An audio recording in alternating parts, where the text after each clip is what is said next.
اللہ کریم کے پیارے نبی جناب محمد صلی اللہ علیہ وسلم کی ذات گرامی، آپ علیہ السلام نے پوری دنیا کے انسانوں کو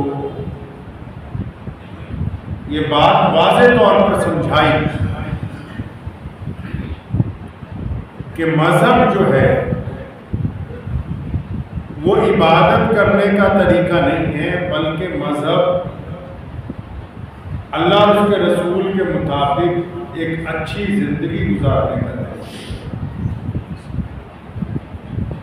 اقوام عالم میں اور نبی علیہ السلام کے پیغام میں یہ واضح فرق آپ محسوس کر سکتے ہیں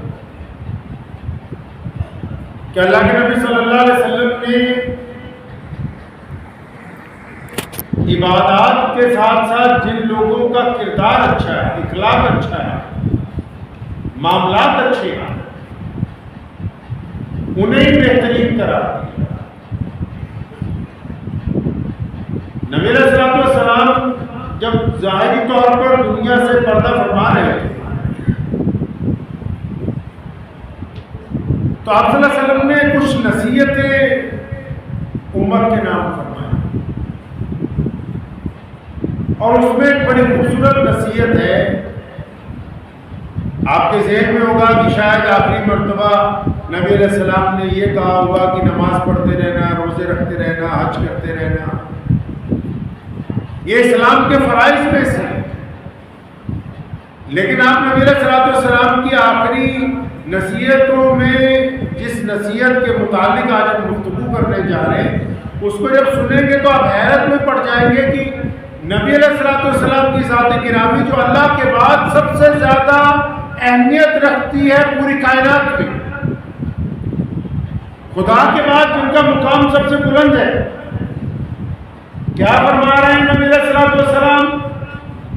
اور فرماتے ہیں کہ مسلمانوں، اے میری امت کے لوگوں، میرے بعد اپنے غلاموں کے ساتھ، اپنے ماتحتوں کے ساتھ، اپنے نوکروں کے ساتھ، اپنے ملازموں کے ساتھ نرمی کا برتاؤ کرنا،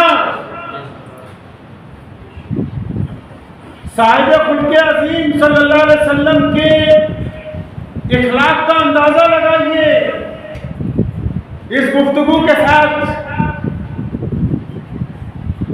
آپ سوچتے ہوں گے کہ کبھی کبھی نبی علیہ السلام کے خلاف نعوذ باللہ کبھی کوئی کچھ کہتا، کبھی کوئی، کیوں؟ دنیا کے طاقتور ترین لوگ بھی خوف زدہ ہیں کہ محمد رسول اللہ صلی اللہ علیہ وسلم ایسا بہترین کردار پیش کر کے گئے ہیں کہ نعوذ باللہ اگر ان کے خلاف نہیں بولیں گے تو ساری دنیا ان کی محبوب بن جائے گی، اس لیے نبی علیہ السلام کی شان میں گستاخی کرتے ہیں۔ کیا کہا پیارے پیغمبر صلی اللہ علیہ وسلم نے؟ ایسی گفتگو نبی علیہ السلام نے فرمائی ہے، اور صرف مسلمانوں کو نہیں سمجھا رہے، پوری کائنات کے لوگوں کو نصیحت کرتے ہیں نبی علیہ السلام۔ آپ صلی اللہ علیہ وسلم کی جو گفتگو ہے، نبی علیہ السلام کا جو پیغام ہے، نبی علیہ السلام نے کائنات کے سامنے جو اپنی بات رکھی ہے وہ صرف اہل ایمان کے لیے نہیں رکھی، اور اللہ نے بھی کہا کہ ہم نے ان کو رحمت للعالمین بنا کے بھیجا، صاحب خلق عظیم بنا کے بھیجا۔ اللہ نے باقاعدہ اعلان کیا ہے، کیا فرمایا پیغمبر اعظم صلی اللہ علیہ وسلم نے؟ محمد صلی اللہ علیہ وسلم کیا کہتے ہیں؟ فرماتے ہیں سنو، مزدور جب شام کو اپنی مزدوری ختم کر لے، صرف مسلمان ہی نہیں، یہ نہیں کہ مسلمان کے گھر مسلمان مزدور کام کر رہا ہے، وہ صرف مزدور کی بات کی نبی علیہ السلام نے۔ فرمایا مزدور جب اپنی مزدوری ختم کر لے شام کو، اور جب وہ اپنا پسینہ صاف کرتا ہے اپنے گمچھے کے ساتھ، اور فرمایا اس کا پسینہ سوکھنے سے پہلے اس کی مزدوری کا حق جو ہے اس کو ادا کر دو۔ یہ محمد رسول اللہ صلی اللہ علیہ وسلم کے اس اعلیٰ کردار کی بات سامنے آ رہی ہے۔ آپ صلی اللہ علیہ وسلم نے کیا کہا؟ دنیا میں آپ کو پتہ اسلام آنے سے پہلے رواج تھا، لوگ لوگوں کو اپنا غلام بنا کے رکھتے تھے، عورتوں کو، بچوں کو، مردوں کو منڈیوں میں بیچا جاتا تھا غلاموں کی طرح۔ پیارے پیغمبر صلی اللہ علیہ وسلم نے اس رواج کو آ کے ختم کیا. فرمایا کسی ماں نے کوئی ایسا بچہ پیدا نہیں کیا جو غلام ہو. کسی ماں نے کوئی ایسا نہیں بچہ پیدا کیا چاہے مرد ہے یا عورت کے بھئی یہ غلام ہو. تمہیں کس نے اختیار دیا کہ تم لوگوں کو اپنا غلام بنا دو؟ پیغمبر صلی اللہ علیہ وسلم نے سنے دین کس کو کہتے ہیں؟ آج جبکہ پوری دنیا میں آزادی کا بول بالا ہے، پھر بھی بہت ساری جگہ پر انسانوں کے ساتھ تفرقے بازی کی جاتی ہے. اس دور کی بات سنو جب محمد رسول اللہ صلی اللہ علیہ وسلم دنیا میں تشریف لائے، جب بلال کالے تھے، بلال حبشی تھے، بلال غریب تھے، اور ان کو بیت اللہ میں اس لیے لوگ نہیں جانے دیتے تھے کہ تم غریب ہو. بیت اللہ کا مجاور جو تھا ابو جہل،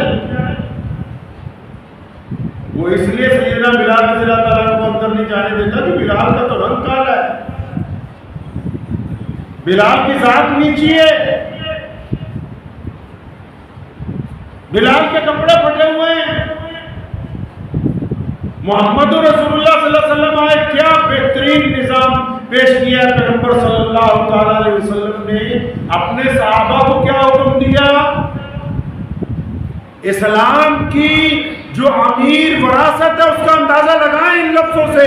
میں حدیث کا مفہوم آپ کے سامنے رکھتا ہوں. پیارے پیغمبر محمد صلی اللہ علیہ وسلم کہتے ہیں کہ مسلمانوں تم اپنے غلاموں کو آزاد کرو. محمد صلی اللہ علیہ وسلم کہتے ہیں کہ تمہارے گھر میں جو نوکر کام کرتا ہے، جب تم اپنے کپڑا خریدنے جاؤ تو اس کے لیے بھی بہترین لباس خریدو.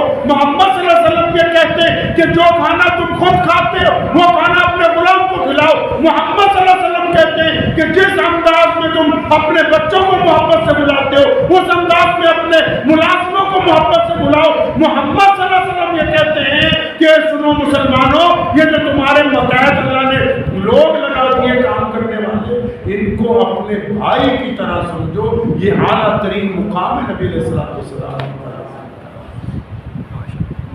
میں مانتا ہوں کہ جو لوگ نبی علیہ السلام کی نعوذ باللہ مخالفت کرنا چاہتے ہیں، تم دولت لا سکتے ہو، پیسے لا سکتے ہو، اقتدار لا سکتے ہو، اسلحے خرید سکتے ہو، محمد رسول اللہ والا کردار نہیں لا سکتے. اسلام کا اعلیٰ نظام نہیں لگا سکتے اپنے پاس. جس نظام میں پیارے پیغمبر صلی اللہ علیہ وسلم نے اپنے انتقال کے وقت یہ کہہ دیا ہو کہ اپنے ماتحتوں کا دھیان رکھنا، جس نبی نے یہ کہا ہو کہ بھائی اپنے غلاموں کو معاف کرو. ایک صحابی اپنے غلام کی پٹائی کر رہے تھے، نبی علیہ السلام دوسرے فرمایا مت مارو، رک گیا. یا رسول اللہ یہ بار بار غلطی کرتا ہے. فرمایا پھر بار بار معاف کر دو. یا رسول اللہ یہ بار بار روزانہ غلطی کرتا ہے، کب تک اس کو معاف کرتا رہوں؟ اور فرمایا جب تک تم اللہ سے معافی کی امید کرتے ہو اس وقت تک اس کو معاف. آج کچھ لوگ نعوذ باللہ خدا بنے بیٹھے ہیں، چاہے وہ فیکٹریوں کے مالک ہو، چاہے وہ حکومت میں ہو، چاہے وہ کسی مدرسے میں ہو، چاہے کسی مسجد میں ہو، چاہے کسی بازار میں ہو، چاہے کسی تعلیمی ادارے کے سربراہ ہوں، حاکم بن بیٹھے. جب کسی کی غلطی دیکھتے ہیں تو اس کے اوپر اتنی طاقت کے ساتھ ظلم اور تشدد کا آغاز کرتے ہیں. ایک صحابی رضی اللہ تعالیٰ عنہ حضرت ابو مسعود رضی اللہ تعالیٰ عنہ اپنے غلام کی پٹائی کر رہے تھے. نبی علیہ السلام نے پیچھے سے کہا کہ ابو مسعود یہ جتنی اختیار تم اس غلام پہ رکھتے ہو وہ اللہ اس سے زیادہ اختیار تم پر رکھتا ہے. آپ جو دوسروں پر ظلم کرنا چاہتے ہیں نا، آپ کے ذہن میں ہے کہ میں اپنے نوکر کو ذلیل کروں گا، آپ کے دماغ میں ہے کہ میں اپنے ملازم کی سرے بازار بیزتی کروں گا، آپ کے دماغ میں ہے کہ میں اپنی نوکرانی کی بیزتی کروں گا، آپ کے ذہن میں یہ بات ہے کہ میں اپنے ماتحت کو ذلیل کروں گا باقی ملازموں کے سامنے. تو اس بات کو یاد رکھو کہ جتنی طاقت تم میں ہے اس غریب کو ذلیل کرنے کی، اس رب میں اس سے زیادہ طاقت ہے. جب وقت آئے گا تمہیں ایسی جگہ ذلیل کیا جائے گا کہ تم سے پانی مانگنے کی کوئی ضرورت نہیں. پیغمبر محمد صلی اللہ علیہ وسلم نے کہا کہ کہ غریب کو اس کا حق دے دو، مزدور کو پسینہ سوکھنے ہوئے حق دے دو. ہم نے اس حدیث کو کس طرح سمجھا؟ ہم نے سمجھا اچھا مزدور تو وہی ہے جو دہاڑی پر کام کر رہا ہے، اینٹیں ڈھو رہا ہے، اس کو تو شام کو مزدوری دے دیں گے. کیوں؟ جو تمہارے گھر میں ملازمت کر رہا ہے وہ مزدور نہیں ہے؟ جو تمہاری مسجد میں ملازمت کر رہا ہے وہ مزدور نہیں ہے؟ جو تمہارے دفتر میں ملازمت کر رہا ہے وہ مزدور نہیں ہے؟ جو تمہارے بچوں کو لے جا رہا ہے، لے کے آ رہا ہے، وہ مزدور نہیں ہے؟ جس کو حکومت نے تمہارا ماتحت بنا دیا وہ مزدور نہیں ہے؟ کتنے لوگ ہیں آج پورے ملک میں؟ کتنے لوگ ہیں؟ یورپ میں چلے جائیے، وہاں بھی بہت سارے لوگ اپنے ملازمین کو اس لیے کم تنخواہ دیتے ہیں کہ شاید ہم ان سے پیسے کاٹ لیں گے تو ہمارا خزانہ بڑھ جائے گا. تو یہ مزدور بھی تو اسی طبقے کے اندر آتے ہیں جس طبقے کے اندر اینٹیں اٹھاتے ہیں. یہ مزدور نہیں. آپ عام دکانوں پہ جائیے، چاہے وہ کسی بھی بندے کی دکان ہو، صرف مسلمانوں کی نہیں، ان کے پاس بے شمار ملازمین ہیں جن کی تنخواہیں 10,000 ہیں، 12,000 ہیں، 13,000 ہیں، 8,000 ہیں، 6,000 ہیں. اب مالکان سے پوچھو کیا ان کا گزارا ہو جائے گا اس میں؟ کہ نہیں ہو سکتا. تو پھر یہ کیوں رکھی؟ حکومت سے پوچھو ان کا گزارا ہو جائے گا، نہیں ہو سکتا، تو پھر کیوں نہیں بڑھائی؟ صرف وہی مزدور نہیں جو دیہاڑی کر رہا ہے، آپ کی دکانوں میں، گھروں میں کام کرنے والے ملازمین مزدور، وہ یومیہ مزدور سے بھی آپ نے ان کو نیچے کا درجہ دے دیا. آپ ان کو اس مقام تک بھی لے کے نہیں جا رہا. اندازہ لگائیے اس بات کا. میرا جانا ہوا ابھی 2-3 بڑے بڑے شہروں میں جو اپنے آپ کو کہتے ہیں مسلمانوں کے بہت بڑے بڑے شہر ہیں، انہیں میں نے پوچھا مولوی کی تنخواہ کتنی؟ تو کہنے لگے 5,000، 10,000، 11,000. وہ تو تم نے یومیہ دیہاڑی دار مزدور سے بھی کم اپنے ایمان کو رکھا ہے، یومیہ سے بھی نیچے ہو. اور اس کے بعد کہتے ہو بھی ہم دیندار ہیں. یاد رکھو حضرت علی رضی اللہ، حضرت امیر المومنین عمر بن خطاب رضی اللہ تعالیٰ عنہ کو کسی نے آ کے کہا یا امیر المومنین فلاں بندہ بڑا نمازی ہے. فرمایا نہیں، یقین مت کر لینا، دھوکے میں مت آ جانا جب تک اس کے معاملات پتہ نہ کر لو کہ یہ اپنے گھر میں کیسا ہے، اپنے کاروبار میں کیسا ہے، اپنی ذاتی زندگی میں کیسا ہے. اگر اس کے اندر خیر نہیں ہے، اگر معاف کرنے کا جذبہ نہیں ہے، اگر دوسرے کی ہمدردی نہیں ہے، تو پھر برباد ہے. یہ اس کی نمازیں اس کو فائدہ نہیں پہنچا سکتی. کائنات میں اسلام سب سے بڑا مذہب اس لیے ہے کیونکہ اسلام کے ماننے والے محمد رسول اللہ صلی اللہ علیہ وسلم کی سنتوں پر عمل کرتے ہیں. کیونکہ اسلام کے ماننے والے انسانوں کے انسان کی غلامی کا تصور کا انکار کرتے ہیں. اسلام نے یہ کہا کہ کوئی انسان کسی انسان کا غلام نہیں ہو سکتا. ہم نے اپنے گھر میں ایک دن دیکھا اور پھر اللہ کا شکر ادا کیا کہ والدہ محترمہ کے ساتھ ان کی صفائی کرنے والی ملازمہ کام نپٹا کے 2 کپ چائے بنا کے بالکل خاص اسی صوفے پہ بیٹھی ہے جس پر گھر کی مالکن بیٹھی ہے اور دونوں بے تکلف گفتگو کر رہی. اور جب کوئی مسلمان اپنے گھر میں یہ منظر دیکھ لے کہ اس کی ملازمہ اور گھر کی مالکن ایک ہی چارپائی پر، ایک ہی صوفے پر ہے، تو یقین کرے کہ رب ان سے راضی ہے. جو لوگ انسانوں کے اندر اونچ نیچ کرتے ہیں وہ کسی مرتبے تک پہنچ جائیں، وہ انسانوں کے درجے میں آ نہیں سکتے. اسلام نے یہ جو مزدور کے حق کی بات کی، محمد رسول اللہ نے جو یہ کہہ دیا اپنے جیسے کپڑے ان کو پہناؤ، یہ رسول اللہ صلی اللہ علیہ وسلم نے یہ جو کہہ دیا کہ اپنے جیسا کھانا ان کو کھلاؤ، رسول اللہ نے یہ جو کہہ دیا کہ اپنے بھائی ان کو سمجھو، اس کا مطلب رسول اللہ آپ کو یہ بتانا چاہتے ہیں صلی اللہ علیہ وسلم کہ مسلمانوں تم انسانوں کے اندر چھوا چھوت مت کرنا، تم انسانوں کو بڑا چھوٹا مت سمجھنا. کوئی اگر تمہارے ماتحت کام کر رہا ہے تو یہ اللہ کی مرضی ہے. ماتحت کام کرنے کا مطلب یہ نہیں ہے کہ اس کی ذات آپ سے کمزور ہے یا اس کی نسل آپ سے کمزور ہے. اللہ کے نزدیک آپ اللہ کے نزدیک آپ ایک برابر ہے. اللہ تبارک و تعالیٰ نے آپ کو اس لیے اس طرح دیا تاکہ آپ اپنا کام چلا لیں. آپ کو اختیار نہیں ہے. میرے والد محترم شیخ اسلام مولانا حبیب الرحمان ثانی لدھیانوی رحمۃ اللہ علیہ، ہم اکثر ان کے پاس ساری زندگی سیکھتے ہی رہے تو بہت لوگ بار بار آتے تھے اور ہم نے یہ کہنا کہ فلاں آدمی کو ضرورت نہیں ہے، بڑی خوبصورت بات ہمیں بار بار سمجھائی، فرمایا کرتے تھے بیٹا ہمارے پاس ایسی کتنی چیزیں ہیں ہم جس کے حامل نہیں ہیں اللہ نے آپ کو پھر بھی دے۔ آپ تو بڑی آسانی سے کہتے تھے کہ فلاں بندے کو کیا ضرورت ہے، کہ فلاں کو کیا ضرورت ہے، اللہ نے آپ کو کتنا کچھ دیا ہوا ہے جس کی آپ کے پاس ضرورت ہے۔ بہت سارے لوگ روٹی کو ترس رہے، بہت ساروں کے پاس بینکوں میں اتنا پیسہ پڑا پتہ ہی نہیں، اور وہ پڑا ہی رہ جاتا ہے، مر جاتے ہیں، پھر بیٹے بیٹیاں آپس میں بانٹ کے گل چھرے اڑاتے ہیں۔ جن کے لیے پیسہ اکٹھا کر رہے ہو، دین یہ ہے کہ جو بندہ نمازی ہو وہ صلہ رحم ہو۔ اسلام نے اپنے ماتحتوں کے ساتھ، اپنے غلاموں کے ساتھ، اپنے ملازمین کے ساتھ صلہ رحمی کا حکم دیا۔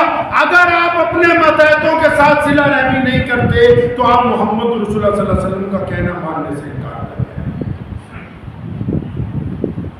اور صرف یہی تو نہیں کہ بڑے بڑے لوگ، کوئی بندہ ایک آدمی کے اوپر حاکم ہے، اس ایک کے ساتھ کیا کر رہا ہے؟ ہم لوگوں کا سوچنے کا نظریہ ذرا کچھ اور ہے نا، ہم سوچتے نہیں ہم کون سا کسی فیکٹری کے مالک ہیں، ہم کون سا کسی شو روم کے مالک ہیں، اللہ نے دو آدمی تمہارے ماتحت رکھے، ان کے ساتھ کیا کیا آپ نے؟ تمہاری بیوی بچے تمہارے ماتحت کیے، ان کے ساتھ کیا کیا؟ کوئی کمزور آدمی تمہارے تک ضرورت کے لیے آتا ہے، اس کے ساتھ کیا کرتے ہو؟ ماتحت صرف وہی تو نہیں کہ جو آدمی بہت بڑا حاکم بن گیا ہو، ہر بندے سے پوچھو گی کہ تمہارے سے جو سیکنڈ لائن میں آدمی تھا، تمہارے نیچے جس بندے کو رکھا گیا اس کے ساتھ کیا کیا ہے؟ مسلمانوں اپنی تاریخ پڑھو۔ ہم لوگ دنیا کی سازشوں سے اس لیے بے پرواہ ہیں کیونکہ اسلام اپنے اعلیٰ کردار کے اوپر چلتا ہے۔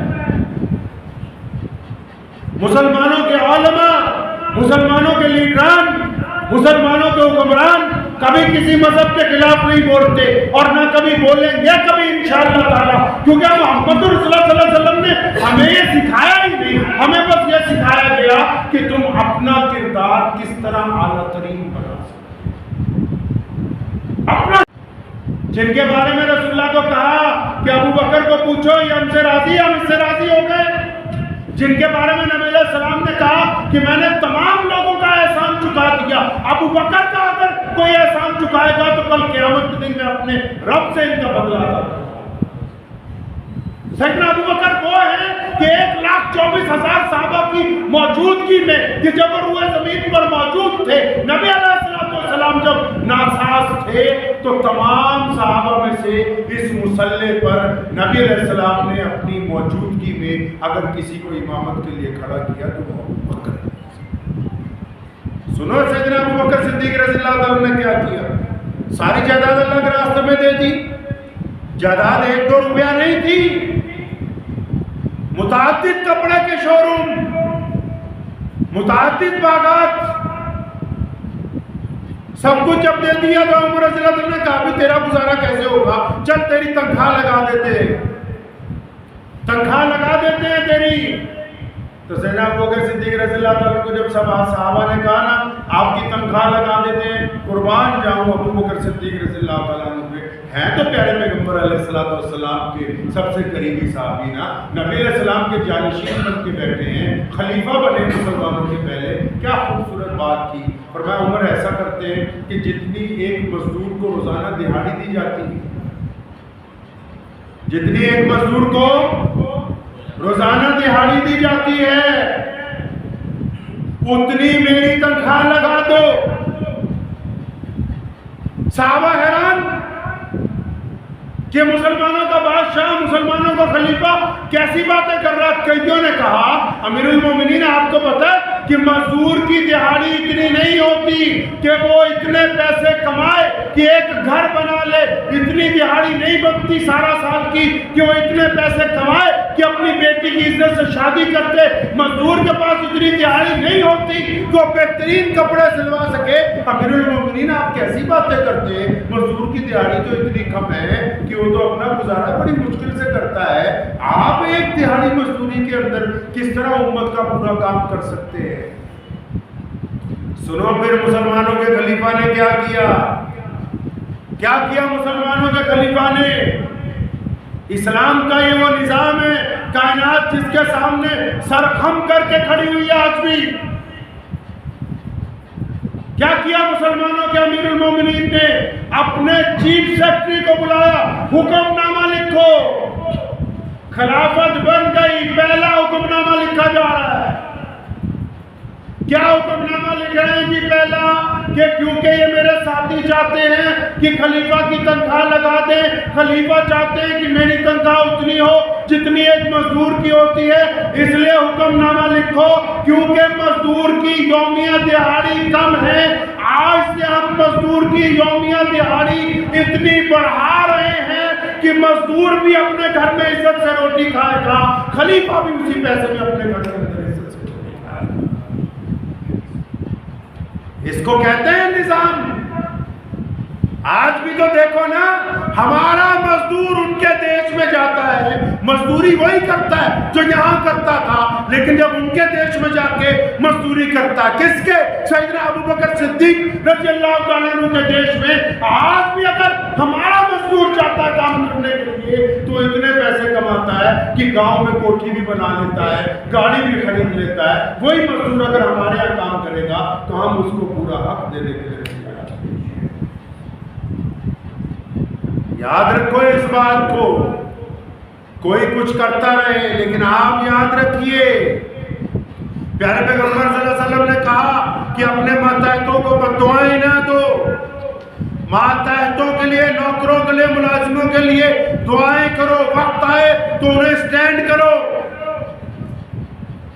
ماتحتوں کے ساتھ ظلم نہ کرو۔ آپ کیا سمجھتے ہیں؟ آپ نے دیکھا یہ بڑے بڑے اسپتالوں میں جاؤ، آپ کبھی گئے نہیں ہوں گے کیونکہ غریب آدمی بہت بڑے اسپتال میں نہیں جا سکتا۔ آپ دلی میں جو بہت بڑے بڑے اسپتال ہیں نا، ان میں جو نیم پلیٹیں لگی ہوئی نا، ان میں کئی ملکوں کی زبان لکھی ہوتی۔ کیوں؟ کیونکہ پوری دنیا کے کروڑ پتی لوگ علاج کروانے کے لیے آتے ہیں۔ اچھا بھائی، یہ مہنگی مہنگی بیماریاں غریب آدمی کو نہیں لگتی، صرف امیروں کو ہی لگتی ہیں۔ یہ اتنی مہنگی بیماریاں، اتنے مہنگے ٹیسٹ، یہ لا علاج بیماریاں جو انسان کو ذلیل کر کے بستر پہ لگا دیتی ہیں، یہ عام لوگوں کو نہیں لگتی۔ کیا بات ہو گئی؟ پتہ یہ لگا کہ یہ ان کے جو ماتحت ہیں، ان کے جو ملازمین ہیں، جن کے تعداد ہزاروں پر ہے، وہ بلک رہے ہیں، وہ رو رہے ہیں، یہ ان کے حق ادا نہیں کرتے۔ جب یہ ان کے حق ادا نہیں کرتے تو قدرت نے ان کا انتظام کر دیا کہ جو یہ پیسہ ادھر نہیں دینا، وہ پیسہ ادھر آ کے چل چکا ہے۔ بیماریوں سے بچنا چاہتے، مصیبتوں سے بچنا چاہتے، دکھوں سے بچنا چاہتے، تکلیفوں سے بچنا چاہتے، جو آپ کے ماتحت ہے اس کو ذلیل کرنے کی کوشش نہ کرو۔ وہ بھی آپ کے ماتحت ہے۔ نعوذ باللہ، جب بندہ بندوں پر خدا بننے کی کوشش کرتا ہے تو اللہ کو یہ عذاب پسند نہیں۔ بہت سارے گناہوں کی معافی ہے، جتنے گناہ سب کی معافی ہے، لیکن جب بندہ اس زمین پر اکڑ کے چلتا ہے نا تو رب کہتا ہے کہ زمین تو میری ہے، تو کون ہے جو اکڑ کے چلتا ہے؟ اللہ کہتا ہے بندے تو میرے، تو کون ہے جو میرے بندوں کے اوپر اپنی حکمرانی کو مسلط کرتا ہے؟ اس لیے اس بات کو ذہن نشین کر لیں، صرف مزدور وہی نہیں ہے جو دیہاڑی پر کام کر رہا ہے، وہ تمام لوگ جو آپ کے ماتحت ہیں، اور جو ماتحت ہیں وہ بھی سنیں، آپ اگر اپنا حق ادا نہیں کر رہے تو آپ اپنے وعدے کے ساتھ امانت داری سے چل نہیں رہے۔ آپ کو بھی اپنا حق ادا کرنا ہے۔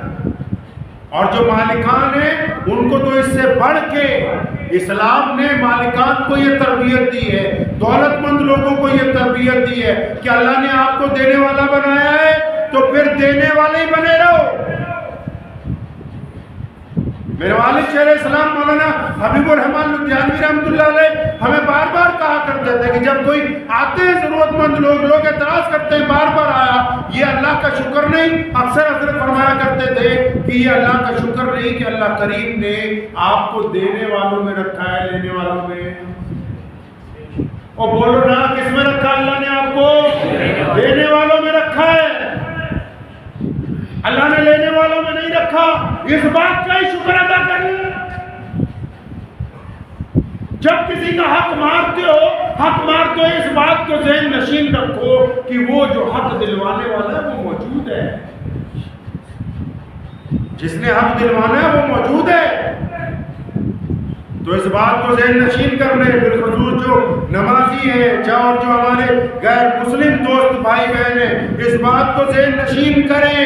اگر مصیبتوں سے بچنا چاہتے ہیں، پریشانیوں سے بچنا چاہتے ہیں، دکھوں سے بچنا چاہتے ہیں، اپنے نوکروں پر رحم کرو، انسان کو انسان سمجھو، مذہب کی بنیاد پر، رنگ کی بنیاد پر، ذات کی بنیاد پر ان کے ساتھ ظلم مت کرو، ورنہ یاد رکھو تم وہ ظلم نہیں کر سکتے۔ جب خدا کی پکڑ آئے گی تو پھر تمہارا کوئی سہارا بننے والا دنیا ہے۔ انسان وہی بہترین ہے جس کے دل کے اندر نرمی موجود ہو، اللہ کی نعمت ہے۔ پیارے پیغمبر صلی اللہ علیہ وسلم کا فرمان ہے، حدیث کا مفہوم ہے، یہ بہت بڑی نعمت ہے، دل کا نرم ہو جانا۔